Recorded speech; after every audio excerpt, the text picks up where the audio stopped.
Saudações, buscadores, aqui é o Thiago Sanz e esse é mais um Estudando, o vlog onde a gente analisa juntos os episódios que foram ao ar no YouTube.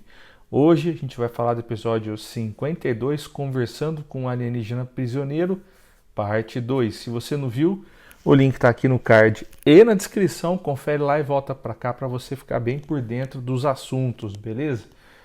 E aí, galera, o que vocês acharam dessa segunda parte? Ah, Basicamente, houve, por isso que foi dividido, né? Houve claramente uma modificação, inclusive energética, vamos dizer assim, do primeiro episódio para o segundo, né? O primeiro episódio foca-se muito na condição de Witzer, em quem que ele é, em como ele foi parar lá, etc. E a segunda parte, ele já revela algumas coisas interessantes a níveis de estudo, de importantes hipóteses para a gente levantar aqui, né, para serem discutidas no futuro por cientistas, arqueólogos, etc. Né?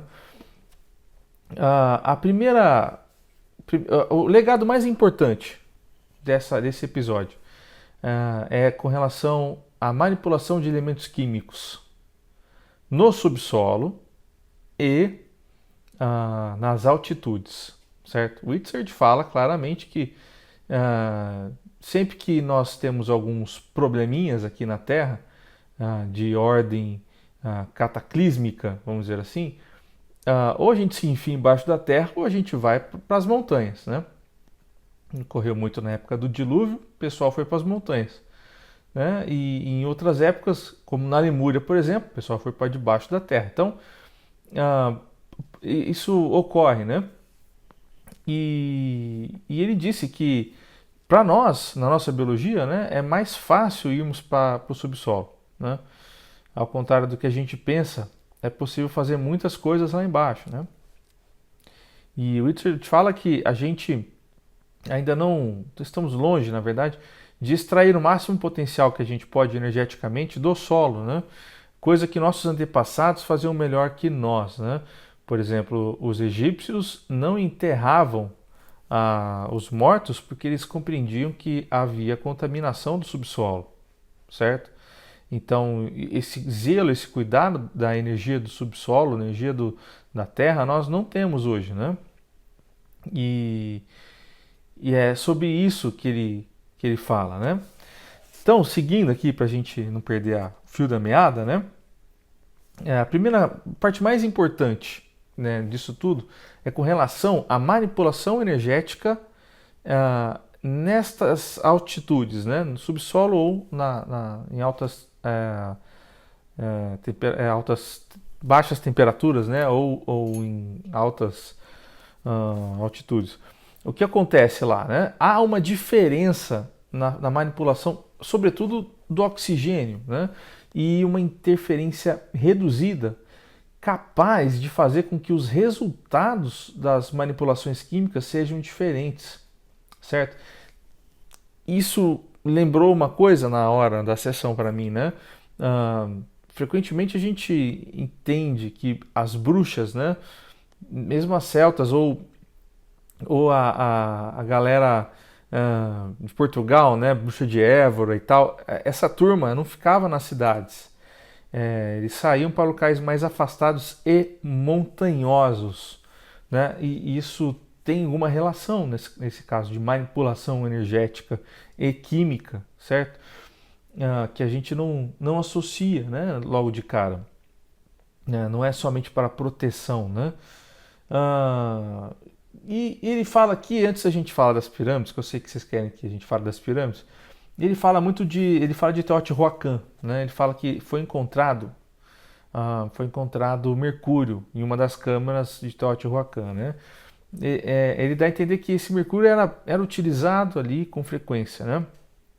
De fato, os historiadores descobriram esse mercúrio há pouco tempo. A galera nunca tinha explorado essas pirâmides mexicanas, né? Astecas, maias e tal, com robôs. Né? A primeira vez que eles exploraram, eles descobriram essas galerias, né, interiores, né, que tinham ali uma sala só de mercúrio, de um rio de mercúrio. Né? Então, esse rio de mercúrio era envolto numa caverna, uma parede de pirita, né? E é exatamente o que ele diz: a manipulação energética e química embaixo do solo é diferente porque há um isolamento mineral ali também, né? As energias do minério, elas são capazes de modificar os resultados, de isolar alguns componentes do exterior, né? Então, precisamos compreender isso, porque havia mercúrio epirita naquela caverna de Teotihuacan. E aí, pessoal do grupo de estudos lembrou a gente de um outro local que também tinha mercúrio, né?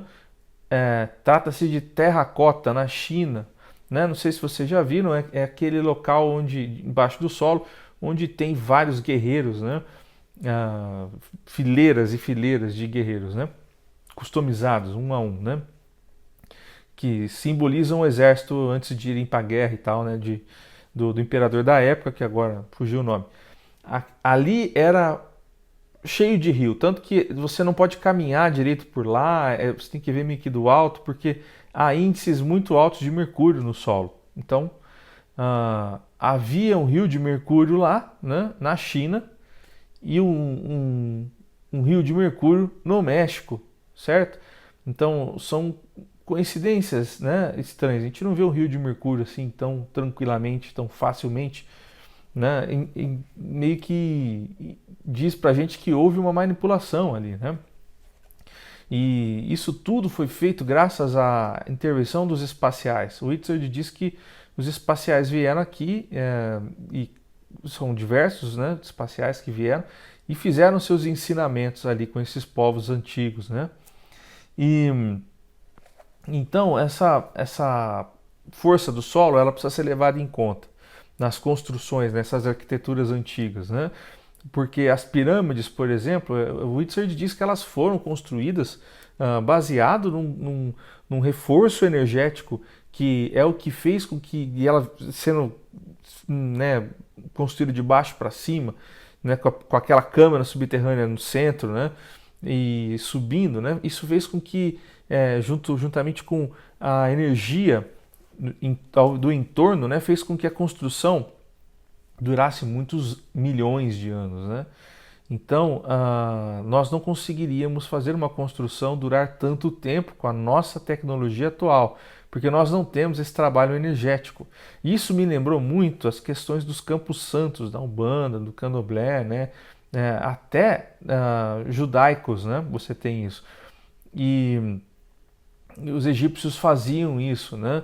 E nós ainda não identificamos isso cientificamente, né? Mas existe esse campo ali energético ao redor da pirâmide, né? Isso é muito importante.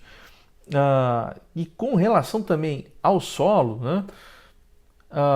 Stonehenge foi muito interessante, porque ele diz que aquelas pedras, né? Aquelas pedras pesam 5 toneladas, né? São gigantes. Hoje em dia, nossos guindastes não conseguem erguer aquilo, né? Hoje em dia. Então, naquela época, para ser feito isso, né, também tem a ver com o Campo Santo, né? Com Campo Santo é o jeito que a Umbanda diz, né? Mas com o solo, modificação do solo, né? Inclusive, o Whitzer comentou que aquilo nasceu, brotou de baixo para cima, né? Com a movimentação energética do solo, né? E aí quando a gente para pensar nisso, né, Stonehenge, solo e tal, eu lembro da Ilha de Páscoa, né, das cabeças para fora e os corpos embaixo da terra, né? E aquilo tem alguma coisa a dizer para a gente, né? São coisas interessantes, né, que a gente para pensar e vê que há uma confluência histórica nesses elementos, né? E a gente não avalia isso. Nossa arqueologia, ela não presta atenção nisso o suficiente, né? E que mais? Bom, Whitzer fala que se a gente olhar nossos museus são grandes manuais de instrução, certo? Então é por aí, né? Lá existem informações valiosíssimas que a gente não revisita, não presta atenção, enfim, a gente dá uma negligenciada nisso tudo, né? Outra coisa importante que o Itzert fala com relação ao solo são os agroglifos, né, os crop circles, né? Aqueles desenhos nas plantações ou nas praias, enfim. Ele diz que eles são feitos de baixo para cima, né? E eles são feitos no solo para que a gente olhe para o solo e entenda que é lá que tem alguma coisa. Não é para cima, é embaixo. E faz sentido. Por que que eles não desenham chemtrails por aí, com símbolos no céu? Nada disso. Eles fazem no solo, né? É para a gente prestar atenção, são recados, né? E a gente não se atém muito a isso, né? Ahn, e é interessante tudo isso, né? Sobre a esfinge, a esfinge ela é muito polêmica, mesmo entre os arqueólogos, porque não se tem um consenso muito exato do que aconteceu com ela, né? Porque ah, ela foi encontrada enterrada, né, até o pescoço e tal, e porque a areia subiu na época do Egito, não era areia ali, né? E então era outro bioma, né? E, e é interessante porque o Egito, assim, os arqueólogos, mesmo os arqueólogos egípcios, eles acreditam que ou havia uma outra esfinge, né? E na verdade não foi encontrado. Então eles fazem eles traçam algumas possibilidades. Ou ela está logo ao lado, ou ela está do outro lado do rio, né? Nilo, né? E existe uma terceira forma disso, que é embaixo da terra, né? Alguns trabalham com a possibilidade dela ter sido feita em outro material diferente, ao invés de esculpida em uma pedra e tal, né? Que ela tenha sido feita por tijolos e aí ela durou menos e tal. Mas acho que não é por aí. Eu acho que não se tem evidências disso também. É possível que ela ainda esteja enterrada. E proporcionalmente, falando agora de proporção, os egípcios eram muito proporcionais, muito cuidadosos com isso, né? E eles, né, para lembrar disso aqui, né? Estou lembrando aqui da Nefertiti, né? Da, do busto de Nefertiti, né? Que não foi terminado para que não ficasse mais bonito do que a própria Nefertiti, né? E aquilo é simétrico, né? Simetria é uma coisa no Egito muito importante. E curiosamente a esfinge é desproporcional. As patas são muito grandes, o corpo é pequeno, né?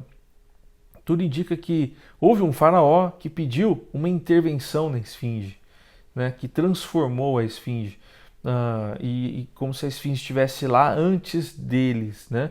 Um povo pré-egípcio, e é isso que a Gisele observou na sessão do Itzard, um povo pré-egípcio ligado diretamente à Atlântida, né? Ao final de Atlântida, né?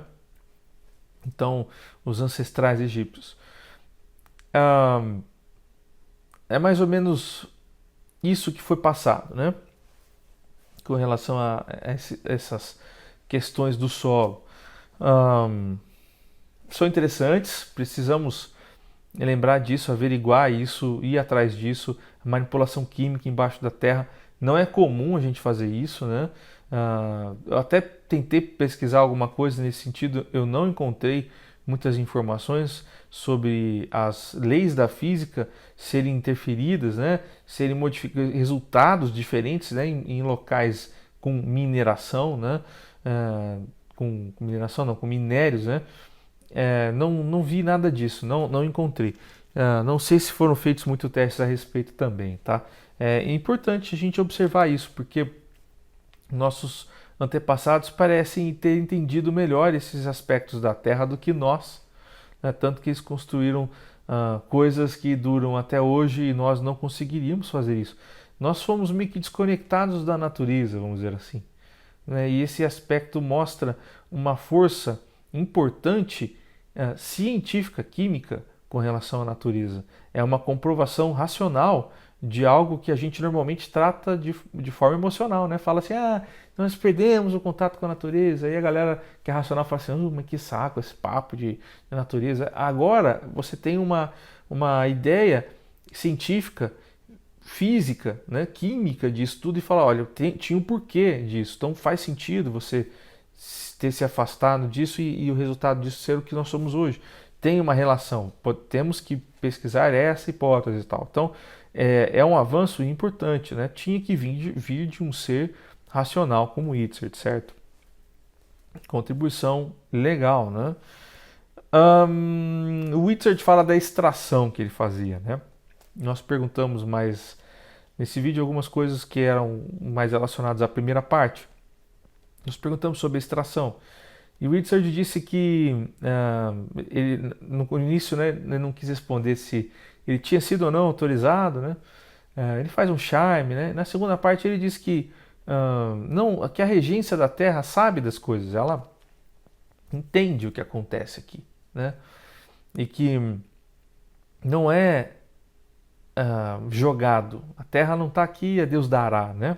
Tem uma regência, tem consciências que estão controlando esse aspecto das agendas, do entra e do sai, tudo isso, né? Então, se o Itzhard esteve aqui, é porque, de certa forma, mesmo que ele não tenha tido uma permissão expressa, era importante que ele aqui estivesse. Vocês entendem isso? É assim que funciona. Às vezes as partes diretas não têm a ciência dos ocorridos, mas quando você vai expandindo isso e procurando a galera exatamente acima deles, né, no comando dos afazeres, né, acima, que eu não vou falar hierarquia, mas é isso, esses caras sabem que aquilo ia acontecer. Então, mesmo que eles não entendam, né, os atores não entendam os papéis que eles desempenham, eles ainda assim estão desempenhando algo programado por quem está diretamente acima. Então, é por aí, tá? Sobre o bloqueio de Itzhard, ficou claro para a gente o seguinte, e nós vamos falar mais sobre isso na terceira parte, sim, vai ter uma terceira parte, porque nós recebemos um outro fractal do Itzhard, né? E ele explicou algumas coisas sobre o que ficou faltando aqui, né? Então o Itzhard, as pessoas falam muito assim, mas ele estava com bloqueio mental, como é que eles falaram com vocês? Vocês estão malucos e tal. É que a coisa não funciona assim. Às vezes, uma pessoa presa, um prisioneiro, ele pode ser mais livre que quem está do lado de fora da cela, sabe? E o Itzhard é um desses casos, ele não se prende à consciência. Então, você pode prender o corpo físico, prender o invólucro, e a consciência dele vai sair dali, vai viajar, né? E vai fazer o que precisa fazer, vai aprender o que precisa aprender e vai buscar o que precisa buscar. Não tem como bloquear nesse sentido, né? Essa tecnologia humana, ela não consegue bloquear este nível de busca de informação, este nível de acesso. Tanto que o Itzhard achou a gente dessa maneira, mesmo estando lá, entende? Então, as pessoas ainda estão buscando respostas lineares, né? Talvez porque esse campo é mais conspiracionista e mais ufológico. A gente acaba atingindo as pessoas mais conspiracionistas e ufológicas.